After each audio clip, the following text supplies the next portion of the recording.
రాజుగారి 7 కొడుకులు మరియు 7 చేపల కథ. అనగనగా ఒక రాజుగారికి 7 కొడుకులుండేవారు. ఒకరోజు వారు చెరువుకు వెళ్లి 7 చేపలు పట్టారు.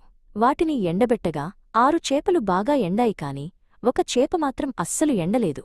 చిన్న రాజకుమారుడు కిరణ్ ఆ చేప దగ్గరకు వెళ్ళాడు. కిరణ్ ఆ చేపను చూసి, చేపా చేపా, నువ్వు ఎందుకు ఎండలేదు అని ఆశ్చర్యంగా అడిగాడు. ఆ చేప మెల్లగా, గడ్డివాము, నాకు అడ్డమొచ్చింది. సూర్యరశ్మిని నాపై పడనివ్వలేదు. అందుకే నేను ఎండలేదు అని చెప్పింది. కిరణ్ వెంటనే పక్కనే ఉన్న పెద్ద గడ్డివాము దగ్గరకు వెళ్ళి, గడ్డివాము గడ్డివాము, చేపను ఎందుకు ఎండనివ్వలేదు అని అడిగాడు.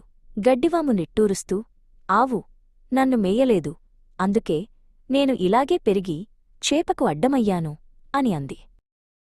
కిరణ్ వెంటనే పచ్చిక బయలులో ఉన్న ఆవు దగ్గరకు వెళ్ళి, ఆవమ్మా ఆవమ్మా, గడ్డిని ఎందుకు మెయ్యలేదు అని అడిగాడు. ఆవు మెల్లగా, కాపరిసోమా, నన్ను అడవికి మేతకు తీసుకువెళ్లలేదు, అందుకే నాకు ఆకలి వేయలేదు అని చెప్పింది.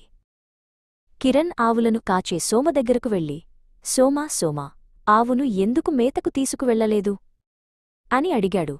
సోమ బాధగా, మా అవ్వ నాకు అన్నం పెట్టలేదు, ఆకలితో నేను అడవికి వెళ్లలేకపోయాను అని చెప్పాడు. సోమ మాటలు విని కిరణ్ వెంటనే వంట చేస్తున్న అవ్వ దగ్గరకు వెళ్ళాడు. అవ్వ అవ్వ, సోమకు అన్నం ఎందుకు పెట్టలేదు అని అడిగాడు. అవ్వ విచారంగా, ఏం చేయను బాబూ, ఈ చిన్న పాప చిట్టి ఏడుస్తుంటే అన్నం వండటం కుదరలేదు అని చెప్పింది. అప్పుడు కిరణ్ ఆ ఇంట్లో ఏడుస్తున్న చిన్న పాప చిట్టి దగ్గరకు వెళ్ళాడు. చిట్టిపాపా, ఎందుకు ఏడుస్తున్నావు అని ప్రేమగా అడిగాడు. చిట్టి కన్నీళ్లు తుడుచుకుంటూ కిరణ్తో మాట్లాడటం మొదలుపెట్టింది. నేను అక్కడ ఉన్న పుట్టలో వేలు పెట్టాను, నన్ను చీమ కుట్టింది, అందుకే నేను ఏడుస్తున్నాను అని చిట్టి తన వేలిని చూపిస్తూ చెప్పింది. కిరణ్ వెంటనే చిట్టి చూపించిన పుట్టవైపు చూశాడు.